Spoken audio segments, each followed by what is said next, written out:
Assalamualaikum warahmatullahi wabarakatuh. Saya perkenalkan, saya Bu Muti. Kali ini kita masih belajar dengan PJJ ya nak.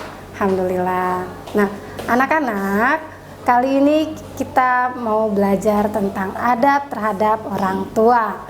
Sebelumnya kita saksikan dulu ya video berikut ini. Soleh-solehah, tahu nggak siapa orang yang paling berjasa bagi kita? Yang telah mengandung kita, yang telah melahirkan kita, dan yang telah membesarkan kita, yang telah mendidik kita dari kecil sampai sekarang. Ayo siapa? Pasti kalian sudah pada tahu kok. Nah, mereka adalah ibu dan bapak kita. Oleh sebab itu, sebagai tanda rasa syukur kita kepada Allah Subhanahu wa Ta'ala dan tanda terima kasih kita kepada orang tua kita harus beradab kepada mereka. Nah, adapun adab-adab yang harus diterapkan kita yaitu yang pertama, taat kepada kedua orang tua selama tidak mendurhakai Allah. Hukum mentaati kedua orang tua adalah wajib bagi setiap muslim, sedangkan mendurhakai orang tua merupakan perbuatan yang diharamkan oleh Allah, kecuali jika mereka menyuruh kita untuk menyekutukan Allah. Adapun cara penolakan atas perintah maksiat harus dilakukan dengan sikap yang baik dan tutur kata yang santun, agar orang tua kita tidak tersinggung atas ucapan kita. Contohnya, ketika orang tua kita menyuruh kita sholat, maka kita harus segera melaksanakannya. Terlebih, sholat adalah kewajiban kita. Ketika orang tua kita menyuruh kita ngaji, kita harus melaksanakannya. Menyuruh kita belajar, kita juga harus melaksanakannya. Yang kedua, yaitu berbakti kepada orang tua, atau birrul walidain, dan merendahkan diri di hadapan kedua orang tua. Birrul walidain berarti berbuat kebaikan terhadap kedua orang tua. Lawan dari birrul walidain yaitu uququl walidain, yang artinya mendurhakai kedua orang tua. Durhaka kepada kedua orang tua merupakan dosa besar yang dibenci oleh Allah. Jadi, kita diwajibkan untuk berbakti dan selalu tunduk kepada kedua orang tua kita. Karena ridho Allah terletak pada ridho orang tua dan murka Allah terletak pada murka orang tua.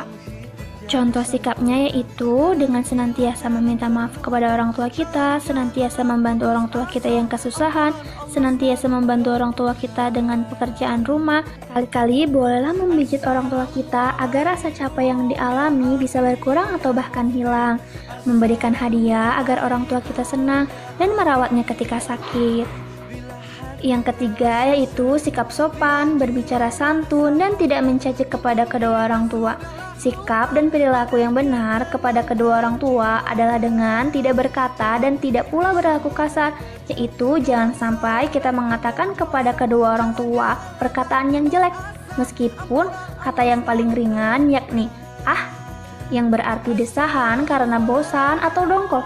Begitu pula kita tidak boleh melakukan perbuatan jelek kepada kedua orang tua, sekalipun perbuatan yang paling ringan seperti mengibaskan tangan dan lain sebagainya. Contoh sikapnya yaitu ketika kita berbicara kepada orang tua, hendaklah kita berbicara dengan sopan dan santun, juga tidak melebihi suara orang tua kita, tidak teriak-teriak, apalagi sampai membuat orang tua kita menangis karena perbuatan dan perkataan kita. Yang keempat yaitu berdoa demi kebaikan dan kebahagiaan kedua orang tua. Jasa besar kedua orang tua kepada anak tentunya tidak dapat diukur dengan materi.